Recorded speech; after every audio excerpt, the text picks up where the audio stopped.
America is home to 33 million small businesses, the beating heart of communities across the country. And proof that the American dream is still alive. This is a show about those dreamers and doers and the communities they serve.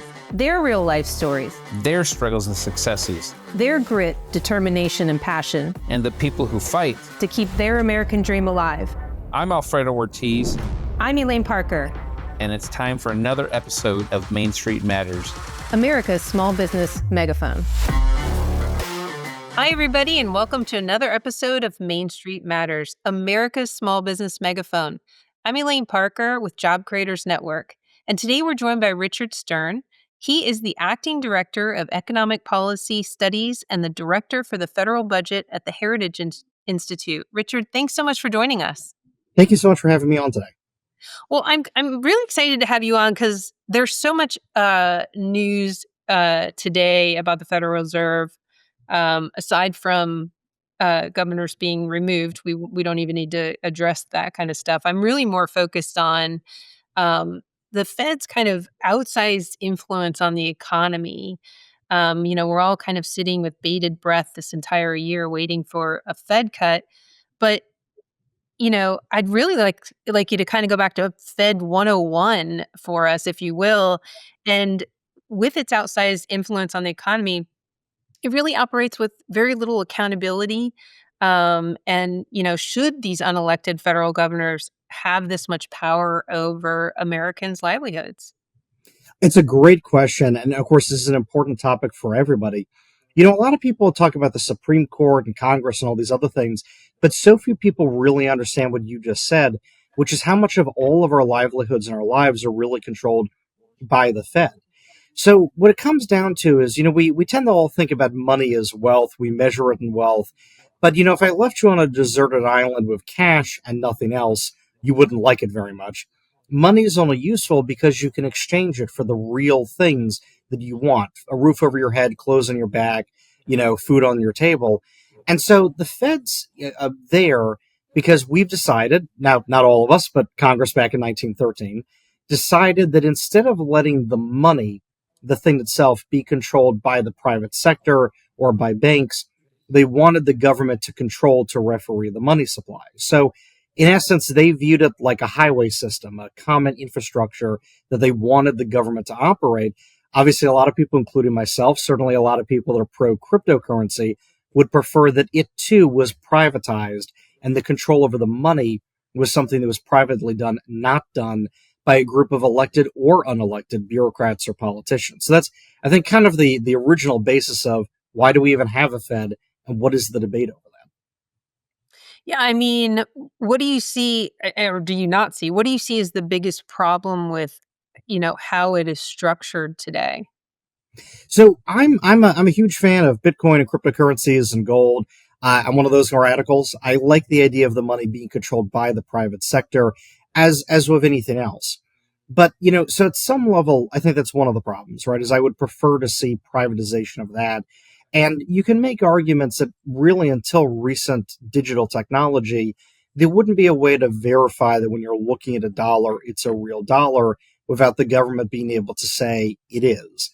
But, with modern technology, blockchain technology, for example, you can envision having a currency that you don't need the government to verify is a real thing or not. But so that's one aspect of it. But if we kind of go into the world of where we are now, where the Fed controls the dollar, the biggest problem is that by controlling the currency in that kind of way, it means that the government has to make relatively arbitrary decisions about how it manages the money. And so at the end of the day, it means that until we privatize the money supply itself, you will always have to be reliant on the judgment of bureaucrats or the rules placed around them by Congress in the day-to-day operation of the money, this information highway that we all use to coordinate all of our labors and business investment decisions. And so really at the end of the day, for me, the biggest problem is that the system we have requires bureaucrats to make these decisions that all of us are waiting on bated breath to hear what they want to do. In a unicorn world for you, what does privatizing look like? What does it mean? And like, what's the first step that would happen? So there's a lot of different things that could be the first step, but and obviously you have to transition to any kind of new system. But just as an idea on this one, the way that it used to work in the United States prior to 1913 was that you had banks that were able to basically issue credit. So they weren't issuing, dollars, but banks were able to say, out in the market, we would like to raise capital and then use that to write loans to other people and other business ventures. So in some ways, the modern VC world, right, the venture capital world we have right now, kind of operates the way that banking used to work, where banks would write mortgage loans or small business loans, but they would raise capital by having to go people and actually sell them a financial instrument that people were willing to buy. And so it created a real market both on the supply and the demand of credit. And by the way, there were actually private reserve banks. There's a story I love to tell. This is about something called the Suffolk system. There was a bank in Suffolk, Massachusetts. There was a reserve bank of banks. And I think at their peak, they had something like 1,000 local and regional banks that chartered with them. And what happened was Suffolk set capital requirements and reserve requirements and things of that nature and other standards of practice for their member banks, all private companies. And so that way, as a business owner, as a consumer, as anybody, as local governments, you knew if you were dealing with a Suffolk-backed bank that they had to abide by all of these other standards and regulations of the Suffolk Bank. Now, you might ask, what happened to the private reserve banks? What happened to the system? Well, the federal government actually in the 1840s banned the practice of having private reserve banks. And of course, over the decades that followed, leading up to 1913, banned these practices where banking worked a little bit more like venture capital does today. But getting back to a world like that, I think is a perfectly valid way to do this. And again, with digital tokenization and blockchain technology, you can do this in ways that are much more verifiable, where people have a real transparent understanding of which banks are doing what credit they issue, things of that nature.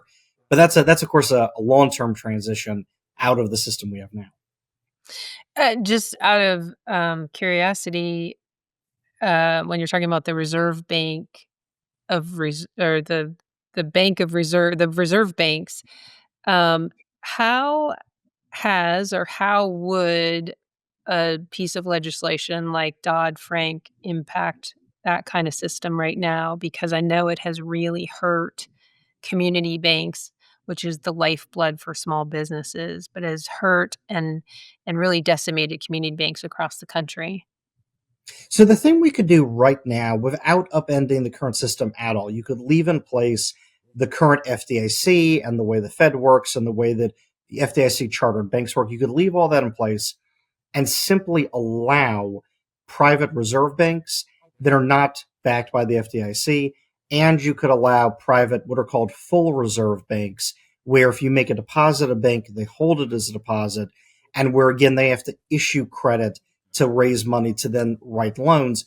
You could allow that, and then people could choose. You could either choose to use a bank that's sort of in the current Fed and FDIC system, or you could go use these other banks. But the moment Dodd-Frank and really the Federal Reserve Act and these other regulations we have prohibit from people from being able to start full reserve banks or private reserve banks at all. And so, like anything, the more market competition, the more innovation, the more choice people have, and really ultimately the more safety people have. So that's something we could do tomorrow, is simply allow these practices and allow people to, in a very transparent manner, start banks like this, and then let people choose to do that if they want, while you preserve the current system, obviously, for everybody who doesn't want to engage in that. What is the impact of lending institutions like these fintech institutions that have popped up in the last, I don't know, 5, 10 years?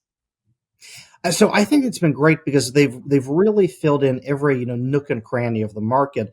If you think through traditional banking and the way that the Fed does things, leaves a lot of gaps, as you pointed out. Not just in recent years, and not just since Dodd-Frank, but really since the Federal Reserve was created at all. We've had a precipitous drop in local and regional banks across the United States. In fact, in the 20s, with a massive collapse in the number of local banks leading up to the Great Depression. But that's continued on from then. And what it's meant, of course, is that if you wanted to raise capital, you had to deal with large banks, groups that didn't have boots on the ground, who didn't know the community. And it made it much harder, of course, to raise capital for local interests or to raise capital just on having a good idea, unless you were well collateralized, which, of course, stops innovation and startups. So what these fintech companies have done has taken essentially the microloan model that you see in developing countries and used it to make loans available here that have really generated a lot more startups and new franchisees and a lot more innovation. They're leaning on this modern technology to have had a lot of overhead, move capital around, and do it in a way where you have transparency, where you know where the money is, where you have blockchain ledger as to all the transactions. So I think it's been phenomenally innovative and points the world to an interesting way we could do things going forward. Okay. I've read a lot of like negatives about fintech too. And so I wasn't really sure. I hadn't really looked at it recently, but I wasn't really sure if there was a positive happening recently. But it seems like it's continuing to thrive as a new lending source. No, of course. And what I would say is, I think with any innovative technology, there are always unknown downsides, right? There's always some risks that you can't know on the front end. There are things that go wrong that nobody could have predicted. But at the same time, there were a lot more traffic accidents in the first few years after cars were invented than there were when it was all horse and buggy. But that wasn't a reason to ban cars. And trust me, there were people that wanted to. And so I think with any new technology, it's important to restrict harm to make sure that we know what's going on, but allow that innovation to flourish and reap the benefits decades later. And that was an outgrowth of the Dodd-Frank legislation, correct? Like, not I don't want to call it a workaround, but something that was an outgrowth to offer something alternative while community banks were suffering so badly under the harsh regulations under that. Is that correct? Uh, Exactly. And in fact, I would go beyond that and say that, not just fintech, but, the whole venture capital world that's developed just in the last few decades and exponentially so as we're talking about after Dodd-Frank is really a workaround, not just the Dodd-Frank, but as I said, I think Glass-Steagall and the Federal Reserve Act itself, and really almost 120 years at this point of this really tight control over the financial and monetary system. Interestingly enough, I think you go back to the Diners Club International, to the very first credit card back in the 1940s. That was also a workaround. And in some ways, the original credit cards were kind of a full reserve bank system. It would be a bridge loan, but they couldn't create money chartered as an FDIC bank.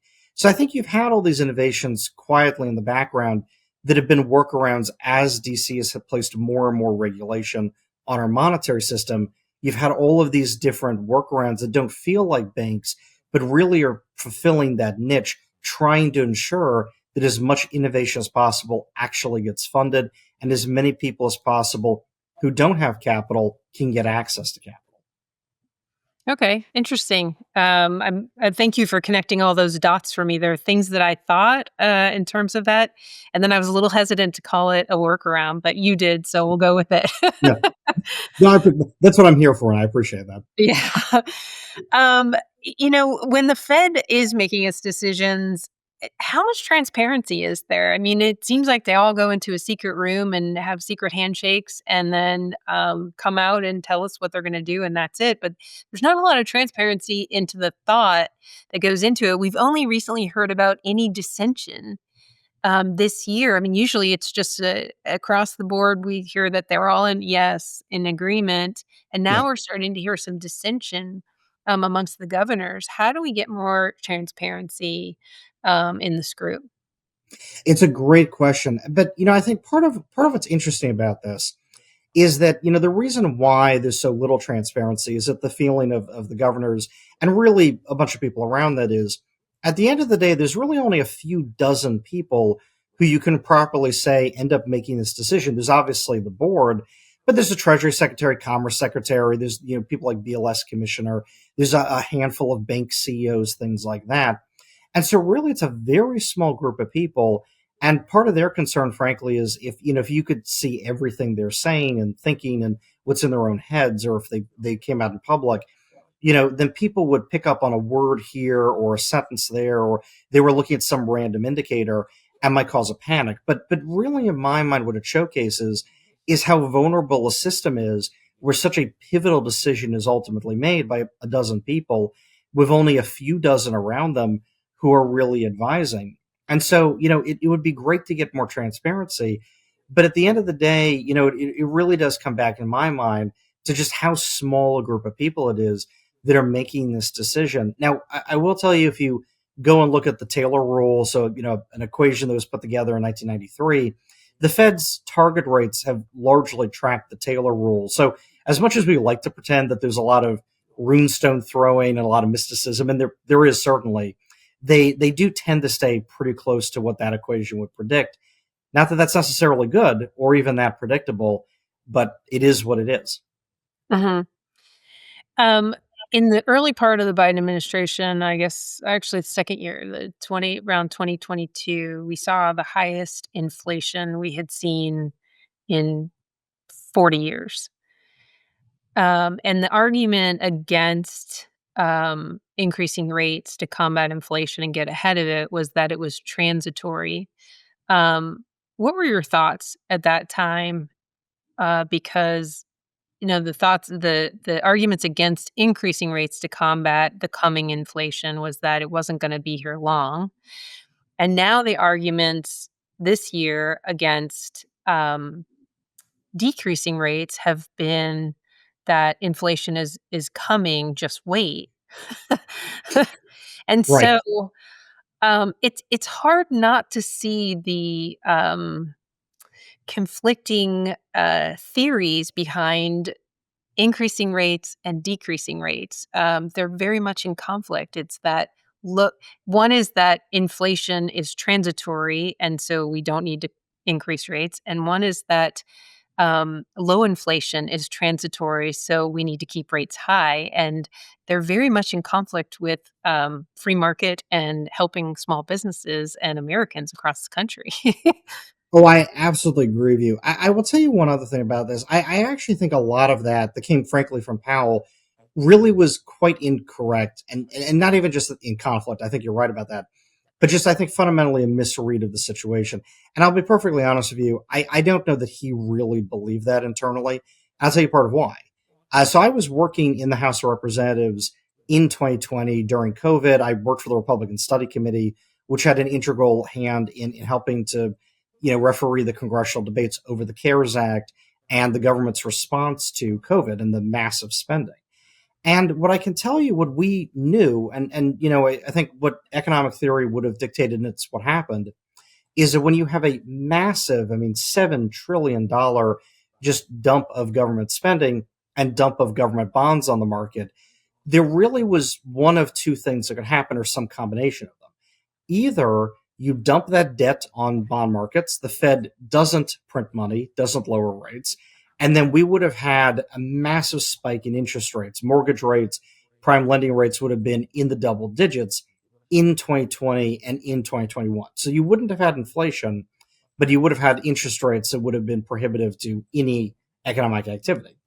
Or the Fed could lower rates, print money, and accommodate the debt. And what I will tell you is, of all of that new debt from the government during COVID, the unanticipated COVID debts, the Fed printed 90% of the money used to pay for that government spending. So the Fed knew what they were doing. They basically printed all of the extra money spent by the government during that period of time. And so when Powell was saying it's transitory, what he really meant was we, the Fed, created the inflation as a bubble because we intended to use inflation as the funding mechanism to pay for the COVID spending. That's really what he meant. He just wasn't clear about it that way. He hid behind the jargon to not make that clear. Now, well, I'll tell you what happened was the Fed printed too much money, and they covered all the debts of the government. They printed a lot more money beyond that, and they anticipated higher federal deficits than happened. And that's part of why inflation went as rapidly as it went. But that's what they were looking at. And now, to your point, they're playing guessing games about tariffs and the impact of tariffs and things where, frankly, they're not really sure what's happening or not happening. And again, I think Powell's trying to put an air of confidence on it when I don't think that they know they're confident at all about what the trends are right now. So that's my actual, pull the curtain back take of what's going on. No, I think that's really helpful insight that I didn't have because, like I said, I'm just looking at it going, well, you didn't raise them because you said it was that high inflation was transitory, but now you're not lowering them because you're saying low inflation is transitory. I mean, pick a side, instead of just appearing to not understand, what's happening in front of your face. But that's great insight that I think people don't understand and didn't know, and it certainly helps me a little bit. And the Fed wasn't transparent about it. I mean, that's kind of my biggest gripe about that is they, I think, did not talk at all in public about really what they were thinking, what the ramifications were of the government's just massive spending shock during COVID. So, do you think that Jerome Powell should be replaced? Look, I'm not a fan of him. I think there are much better people to replace him. At the same time, though, I'd want someone who, frankly, is transparent, who actually talks through this growing problem that the Fed is functionally not independent because of federal deficits, not just the overwhelming debt we have, but the gigantic deficits the federal government is running. So, I'd want someone who isn't political or partisan. I would want someone who's radically transparent, right? And yes, I'm really was very disappointed with Powell, frankly, that as we're talking about here, I think really was really not clear at all, intentionally so, about really how he was thinking through the COVID spending and how he and the Fed operated in that regime. So I actually think one of the most profound things that I've heard anyone say about the Fed in response to the allegation and criticism against Trump when he says things that are critical of is that the Fed must remain independent. The Fed must remain independent. You just said they can't be independent because of the debt. They're definitely people don't understand that connection. That Yeah. is very, very strong message to put out to the American people. It's not about being independent of Republicans or Democrats. It's about they can't be independent of the debt that has been accumulated by Republicans and Democrats. Exactly. Well, and to that point, I think the way the Fed envisions itself is to look at the economy and to judge what the real economy is doing and to figure out how much money should exist to handle and accommodate what the real economy is doing. But as you said there, as I was talking about, if the federal government insists on running these massive unending deficits, then the Fed's entire mission has to shift from managing what the economy needs to instead managing how the burden of the deficit is felt. The way I talk about it is I'll say that the federal deficit is the bank robber and the Fed is the getaway car driver and decides whether it drives that debt towards high interest rates or high inflation. But that's what the Fed's become now. Which is why we keep seeing the Fed not just focus on stabilizing prices, but starting to get into managing employment and even social outcomes. And I'm not sure I made that connection. And I look at this stuff all the time. I'm not an economist, but I certainly look at it. And, my small business owner members talk to me about it all the time, these types of issues. But I'm not sure I made that connection about how that would force the Fed to go way off mission. Absolutely. And again, it ends up being the case that that burden of the federal deficit and the debt has to become either, and actually really there's three ways that that burden can be felt. It can either be felt domestically as high interest rates or high inflation if the Fed doesn't print money or prints money, or you have to sell that government debt abroad, and then that changes the value of the currency and induces a trade deficit. So as long as the government runs a massive debt and deficit situation, those are your three options: trade deficit, high interest rates, or high inflation, or some combination thereof. The Fed can't alter how much debt sells abroad, so it can't alter the trade deficit, but it absolutely gets to choose otherwise. That's Sophie's choice: high interest or high inflation. And to your point, exactly what that means for a civic society, what it means for small businesses and for capital development around the country. Well, let me get your sort of take on the tariffs, because you talked about sort of the Fed not trying to predict something they can't predict. Well, that's because we've never had an administration who has taken on the trade deficit like this. And I think if you look back 30 years at Donald Trump as a businessman and how he felt about the trade deficit, I think I've seen him in no less than 20 videos along the way, whether it was being on Oprah Winfrey or a news interview, say China is eating our lunch, and that they're screwing us. China is screwing us. Um, but it, um, the Fed can't predict what's going to happen with the tariffs. But what are your thoughts about the tariffs and how they're impacting our economy, and business in general? Maybe even just focus on the small business aspect of it, since that's where my heart is. No, no, of course. So, what I'd say is, and I think there's been a lot of debate about what are tariffs for, and what I would say is, tariffs are a tool, and like any tool, they can be wielded constructively or destructively, and it matters how you do them.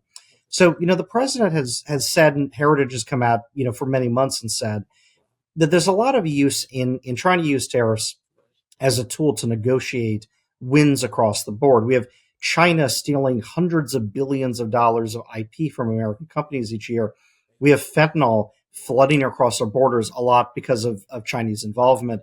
But you also have the EU trying to impose digital services taxes on American IP and tech industry, effectively their own tariffs against our high tech industries.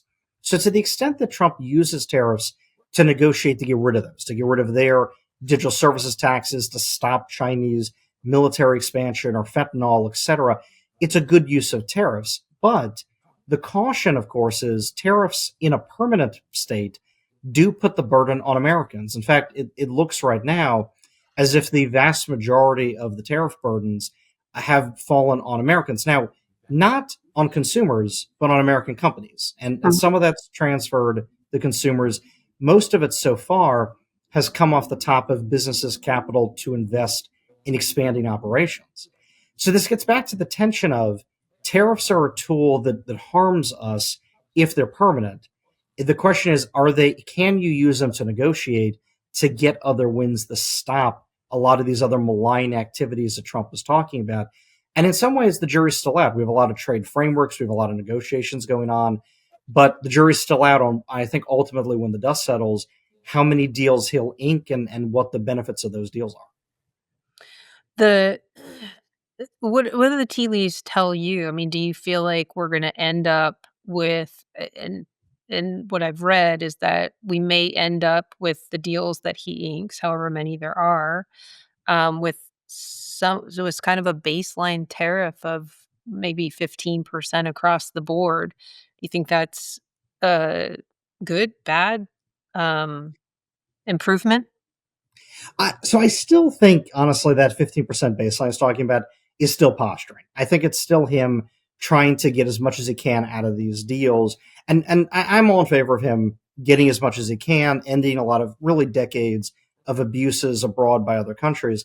I will caution, though, at least, for all of us listening here today, you don't want a permanent baseline in at all. I think it's important to remember, and talking about small businesses, that about 55% of goods imports into the US, so more than half of them, are imported by businesses, not as retail on the store shelves, but as goods that are used in business production. In fact, a third of all goods imports into the US are what are called capital goods, which are goods we use to make other goods and services. That could be, an oven in a restaurant, a blast furnace in a steel mill, or, an MRI device in a hospital. But that's why it's critical to understand, of course, that 15% baseline in perpetuity will actually harm American business production chains more than it would redirect where consumers are spending. So again, I think he's posturing. I think he's using it to try to negotiate and get real deals.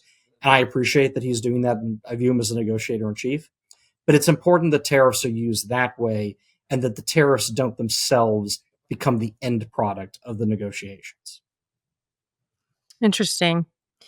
if we are able, so we've seen the one big beautiful bill come through with making the Tax Cuts and Jobs Act permanent, essentially, along with I think a lot of overall a lot of really good policies that will help our small businesses. Um, we have seen inflation come down. We're seeing tariff deals get inked, albeit I think you would like to see the baselines probably come down a little bit. The next step is we've got the next Fed meeting coming. Do you think the rates are going to come down? I know that there's this big signal and everything like that, but do you think they're going to come down? And is it too little, too late? I think they are going to bring the rates down. And I think that in part because Powell signaled enough about that. Powell, the one thing I will give credit to Powell on is when he teases something, he tends to do it.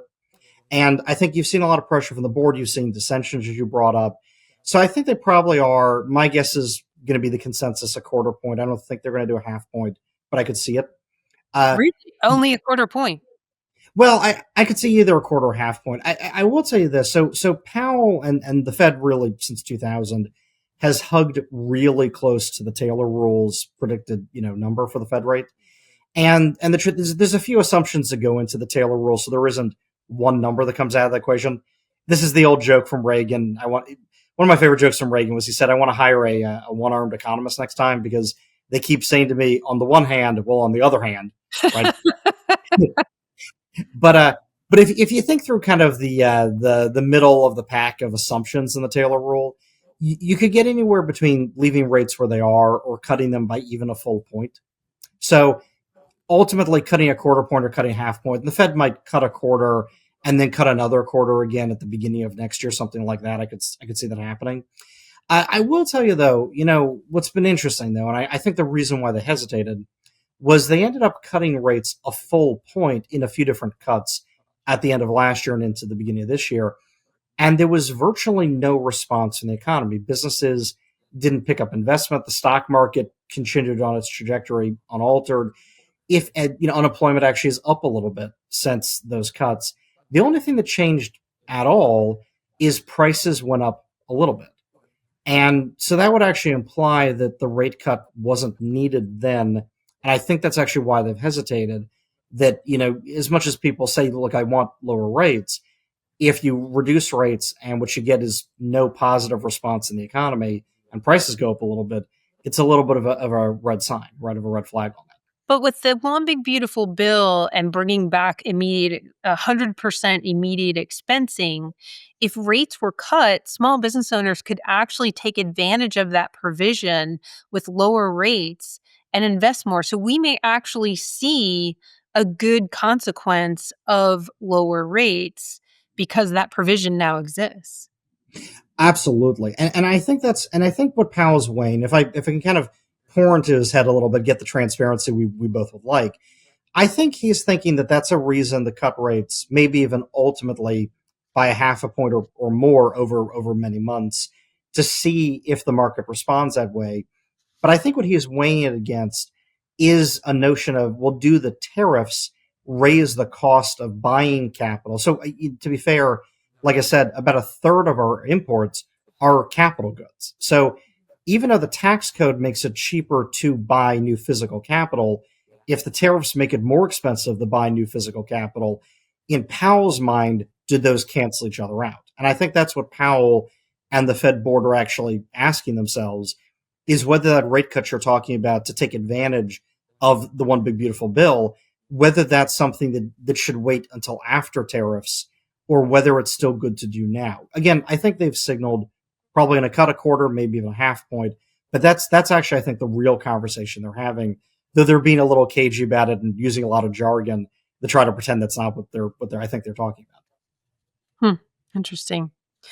Well, Richard, can you tell everyone where they can learn more about you and the Heritage Foundation? Absolutely. So you can find me at Rich A. Stern on Twitter, X. And of course, you can go to heritage.org and see everything that we put as an institution. And you can find the stuff that I write and that of my colleagues and everyone who's on the broader econ and federal budget policy teams at Heritage. So thank you again for having me on to talk through all this.